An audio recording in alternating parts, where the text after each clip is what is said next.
channel. As you can read below, this is about how I almost did not make it into nursing school. So whether you're going for nursing or not, I wanted to just share this story with you and share some encouraging words with you all, and hopefully you guys can take something from this. So before we get started, can I get each of you to hit the subscribe button and hit the little notification bell so you won't miss any video that I post. I'm gonna try to upload a video every week. So as you guys know, I went to Prairie View A&M University. I started there my freshman year and went all the way through. So the nursing school at that university requires that you take your prerequisites, that you get a cumulative GPA of 2.75 or above, you have no more than 2 Ds, and that you take and pass the entrance exam, which is the HESI. With the entrance exam, you're only allowed to take it 2 times before you're just denied access to the nursing program. So of course that scared me, because I'm like, okay, if I don't pass it the first time, I have to pass it the second time, because I don't have a plan B.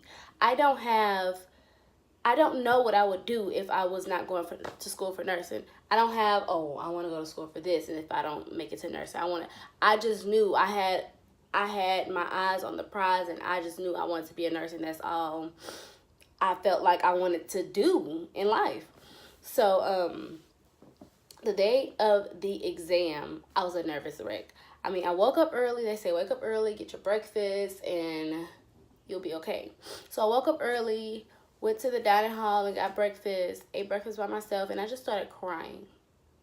I was crying, like, and I'm not sure why. I had never been nervous for an exam or nothing, ever. I've never been nervous for an exam, but I feel like maybe this exam was, it determined my life. Like, it determined my life. So I was a nervous wreck.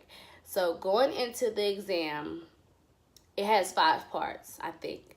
It's like anatomy, math, reading, grammar, something. So you can choose which section you wanted to take first. And right after you finish taking that section, it gave you your score for it. And then you have to move on to the next section and the next section and the next section. So I'm not going to start off with anatomy.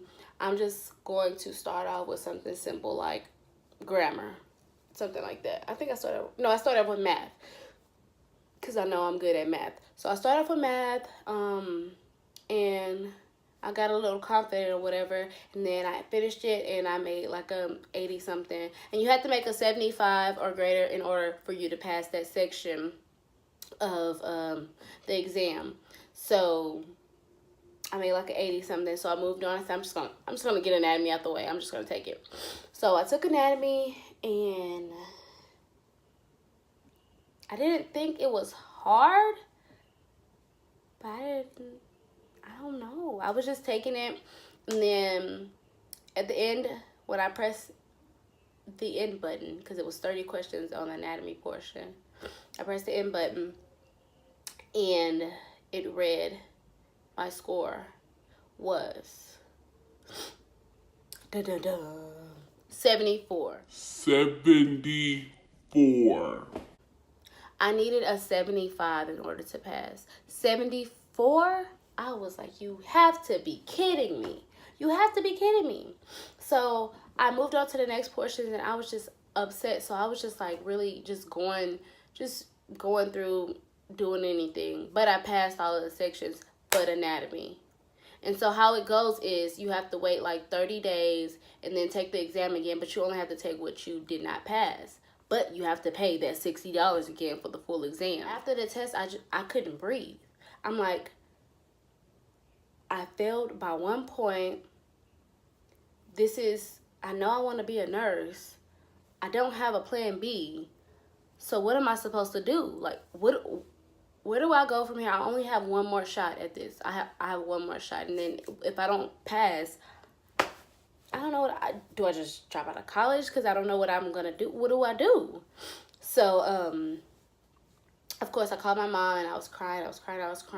They the people over our pre-nursing program had required us to do like these tutorials or whatever. And then, at the kindness of his heart, one of the anatomy teachers started hosting tutorials on certain days. And so I went to every single tutorial. I shut the whole world out. I didn't go anywhere. And I would just study. I really didn't know how to study, but I would just study. I would just do practice questions. I would try to read my anatomy book. I would go to all the tutorials. If anybody was holding tutorials, I was there, because I was like, I have to pass. I just have to pass. So my 30 days went by, and it was time to take the exam again. So I went into the exam. I calmed myself down. I prayed, and I started the exam. Question 1 was nothing I've ever seen before in my whole entire life. I was like, you have to be kidding me. You have to be kidding me. So I calmed myself down some more, and I prayed some more, and I'm just like, God, just please help me through this exam, because I'm not sure of these questions. So I got to the second one and third one, and I'm not going to lie, that exam was hard. I did not know anything. It was hard. It was hard. I continued to take the exam, but I was calm. I was at peace. I didn't let myself get nerved up or anything like that. And when I hit the end button, I could hear my heart. And my score was like an 85.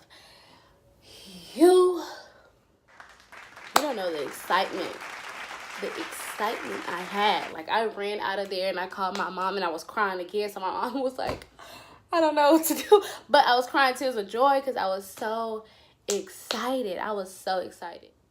If you know that's what you want to do, and you have absolutely no doubt that's what you want to do, and you have your mind set on that's what you're going to do, you're going to do it. You're going to do it. You're going to do all that you can in order for you to succeed at what you want to be in life. That's not even just for the pre-nursing, mate. That's for anybody. If you have your mind on, I want to be a teacher, I want to be a nurse, I want to be a basketball player, I want to do this, you're going to do everything you need to do in order to prepare for you to be the best teacher, the best nurse, the best basketball player, because that's what you have your mind set on. And if your mind is set on it and your heart is set on it and you're determined, you're going to be exactly that. So don't let negative energy overwhelm you. Don't let negative people overwhelm you. Don't let even your own negative thoughts overwhelm you. Kick that out of your mind with some positive thoughts. Say, I am going to do that. Say, I will be a nurse. Don't say, if I become a nurse, or if I become a basketball player, or if I become a teacher. Say, when I become a teacher, when I become a nurse, when I become a basketball player. Because when you start speaking like that, it comes to life. If you start saying if, that means you're doubting yourself. Do not doubt yourself. And you may fail a couple of times, but you dust yourself off, get back up, and you try it again and again and again. If you know that's what you want to do. Even if the closest person to you say, I don't think that's for you. I don't think that's for you. You prove them wrong. Don't let that stop you. You prove them wrong. You say, you know what? Okay. And you start to prepare yourself to become what you want to be and become the best at it. So that was my little story and my little encouraging words. I thank you all for watching my videos. Follow me on all social media, Instagram, Twitter, MySpace. No, just kidding. Instagram, Twitter, and Snapchat at JST_gorgeous. Thank you guys, and until next time. Bye.